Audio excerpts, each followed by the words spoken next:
کہتے ہیں ایک شخص آیا چھٹے مولا کی خدمت میں، کہنے لگا مولا میں اپنا عقیدہ بیان کرنا چاہتا ہوں۔ بیان کرو۔ کہنے لگا میرا عقیدہ جو ہے وہ یہ ہے کہ میں پروردگار واحد لا شریک کی وحدانیت پہ ایمان رکھتا ہوں، اور آپ کے جد کی رسالت پہ اور ان کی خاتمیت پہ ایمان رکھتا ہوں، اور اس کے بعد آپ کے دادا کی ولایت پہ ایمان رکھتا ہوں۔ پھر اس نے نام لینے شروع کر دیے، میں امام مجتبیٰ کی امامت پہ ایمان رکھتا ہوں، میں سید الشہداء کی امامت پہ ایمان رکھتا ہوں، میں سید سجاد کی امامت پہ ایمان رکھتا ہوں، آتا آتا چھٹے مولا پر آیا، آپ کی امامت پر بھی ایمان رکھتا ہوں۔ فرمایا یہ ٹھیک ہے، چونکہ انہی کے زمانے کا شیعہ تھا۔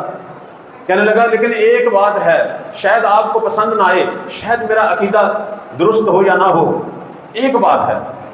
فرمایا کیا؟ کہنے لگا ویسے تو آپ سب اماموں کی امامت پر ایمان رکھتا ہوں، لیکن مجھے حسین سے بہت زیادہ پیار ہے، مجھے حسین سے بہت زیادہ محبت ہے۔